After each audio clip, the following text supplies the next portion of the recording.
Pourquoi faire de l'économie de la connaissance? Pour une raison très simple, qui est que, comme la connerie, la connaissance est infinie. Et ça change tout quand vous y réfléchissez bien, parce que les matières premières ne sont pas infinies. Mais la connaissance est infinie. Si nous basons notre croissance économique sur les matières premières, eh bien, il y a une contradiction mathématique inévitable entre croissance infinie et matières premières finies. Mais si nous basons notre croissance économique sur la connaissance, eh bien, il n'y a plus de contradiction entre croissance et croissance infinie et connaissance qui est infinie aussi. L'économie de la connaissance est très particulière en ce sens qu'elle est régie par des lois différentes de l'économie des matières premières. Ces règles sont très simples. Il y en a 3, 2 bonnes nouvelles et une mauvaise nouvelle. La première règle, c'est que les échanges sont à somme positive. Qu'est-ce que ça veut dire? Si je vous donne 20 €, ils ne sont plus à moi. Mais si je vous donne de la connaissance, elle est encore à moi. Là, je vous donne de la connaissance, a priori, quand je vais sortir de cette pièce, je ne serai pas plus bête qu'en y rentrant. Alors que si je vous donnais 20 € à chacun, je serais moins riche. Donc, quand on partage un bien matériel, on le divise. Quand on partage un bien immatériel, on le multiplie. La deuxième règle de l'économie de la connaissance, c'est que les échanges ne sont pas instantanés. Ça, c'est une mauvaise nouvelle. Transférer 20 € ou 20 millions d'euros, c'est instantané, c'est une signature sur un chèque. En propriété, les transferts de propriété sont instantanés. C'est même pour ça qu'aujourd'hui, on a du trading haute fréquence, dont la limite légale est la nanoseconde, ce qui veut dire qu'on a le droit de faire 1 milliard de transactions par seconde. Mais la connaissance, il n'y a pas de trading haute fréquence dans la connaissance. Cette conférence, elle prend du temps. Transférer de la connaissance, ça prend du temps. Je ne peux pas vous donner la physique quantique en 2 minutes. Et la dernière règle est une bonne nouvelle, c'est que les combinaisons de connaissances ne sont pas linéaires. Qu'est-ce que ça veut dire? Ça veut dire que quand vous prenez 20 € et 20 € et que vous les mettez ensemble, ça fait 40 €.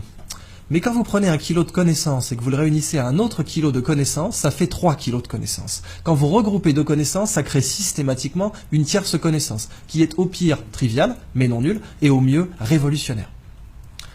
Eh bien donc le biomimétisme s'inscrit dans ce paradigme de l'économie de la connaissance, et c'est là que je veux que vous voyez vraiment à quel point c'est une révolution sociale, environnementale, avant d'être une révolution technologique. Et le biomimétisme, c'est la science qui dit « la nature est une bibliothèque, lisez-la au lieu de la brûler ». La nature, en fait, elle est high-tech. Ce petit coquillage, il produit une toxine. La muconotoxine, c'est un cône du Pacifique, très dangereux, mais si vous avez des gants, aucun danger, puisque le dard ne pénètre pas un gant de plongée. Ce coquillage, il est vendu à 3 $ sur les marchés parce qu'il est joli. C'est vraiment pour moi la représentation du fait qu'on brûle la nature au lieu de la lire, parce que vraiment, 3 $ le coquillage, c'est une des utilisations les plus débiles qu'on pouvait faire de ce coquillage. Avez-vous une idée du prix de sa toxine au kilo? Sachant que la demande mondiale est supérieure au kilo. 1 kilo d'or, on va prendre ça comme étalon, 1 kilo d'or c'est 30 000 €. 100 000, donc 3 fois l'or. C'est plus. Elle est très utilisée en neurotechnologie, elle permet de faire des neurotechnologies avec un niveau de détail incroyable, donc c'est des nanotech, neurotech, elle est aussi utilisée en neurochirurgie, etc. Très grosse demande mondiale qui ne fait qu'augmenter. Je vous laisse faire le calcul, 800 $ le milligramme. Ça nous fait du 800 millions de dollars le kilo. L'or et le platine, c'est du terreau de jardin en comparaison. Ce qui est dingue, c'est qu'on les vend à 3 $ le coquillage. Et il est en voie d'extinction à cause de ça. La crevette menthe religieuse. Alors elle, c'est la crevette de tous les records, quoi. Cette crevette peut vous péter une main ou un bras. Elle est grande comme une langoustine. Il y en a 400 espèces dans le monde.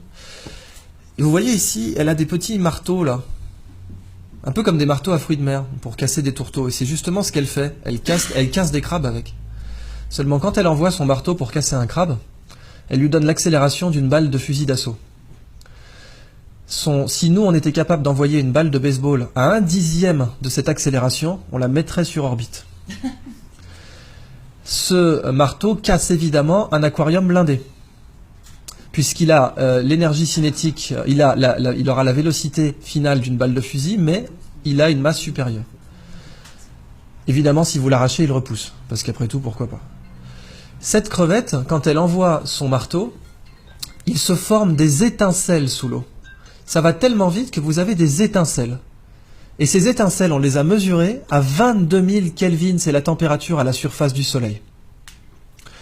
Quand cette crevette envoie ses marteaux, il se forme une bulle d'air autour, qui s'appelle une bulle de supercavitation. La supercavitation a été étudiée au départ par l'armée russe pour faire des torpilles qui peuvent aller à plus de 150 km/h sous l'eau. Et aujourd'hui, beaucoup plus, paraît-il. Les torpilles Shkval, dont les Russes ont donné la technologie à l'Iran, ce qui serait une des grandes raisons pour lesquelles les Américains n'ont pas déployé de porte-avions trop proches des côtes iraniennes, parce que ces torpilles peuvent sniper un porte-avions. Les Chinois prétendent, avec la technologie de supercavitation, avoir mis au point un sous-marin qui pourrait faire 500 nœuds sous l'eau, en se déplaçant dans une bulle d'air.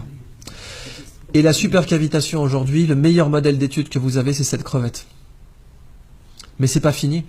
Cette crevette, ses yeux, parce qu'après tout, si la nature est une bibliothèque, chaque espèce est un livre entier. Moi, je vous ai parlé que du chapitre marteau, mais je peux vous parler du chapitre yeux. Les yeux des chiens ont 2 types de cônes différents pour reconnaître les couleurs. 2 types de cônes. Nous en avons 3. Les chiens sont donc des daltoniens par rapport à nous. Cette crevette en a 16. Ça veut donc dire que nous sommes un tiers d'un tiers de daltoniens par rapport à elle. Elle est très colorée, mais la couleur que nous on voit, ce n'est rien par rapport à celle qu'elle voit. 16 cônes. Les Américains se sont inspirés de ses yeux pour concevoir une caméra qui permet de détecter rapidement les cellules cancéreuses dans les biopsies. C'est une caméra bio-inspirée tirée des yeux de cette crevette. Et les yeux de cette crevette possèdent l'écran solaire le plus efficace connu de l'homme. Les mycosporine-like aminoacides, qui sont des écrans solaires naturels, produits par les espèces pélagiques. Ces écrans solaires sont très intéressants commercialement parce que nos écrans solaires sont des perturbateurs endocriniens pour les coraux. Et quand on se baigne avec de la crème solaire, eh bien, on détruit les coraux. Si on avait ces écrans solaires, on serait mieux protégé et on ne détruirait pas les coraux. Dans le biomimétisme, un écosystème inexploité, c'est comme une nappe pétrolière. Sauf que, quand vous l'exploitez, vous ne le détruisez pas. Vous prenez le livre, vous en faites une photocopie et vous le remettez en rayon. Et en plus, il y a beaucoup plus d'argent à faire comme ça. Donc c'est juste plus rationnel de faire comme ça. Alors voilà donc la fin de ma présentation sur le biomimétisme. Je vous donne simplement un épilogue pour vous parler de la Blue Economy, qui est l'application du biomimétisme à l'industrie. Et la Blue Economy, c'est une 3e histoire que je ne développerai pas, mais dont je vous donne simplement l'incipit, qui est imaginer un monde sans déchets.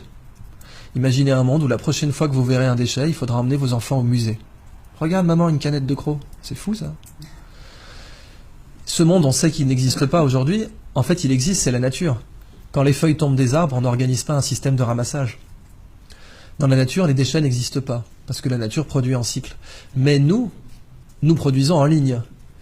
Et du coup, nous sommes la seule espèce aujourd'hui qui produit des choses dont personne ne veut.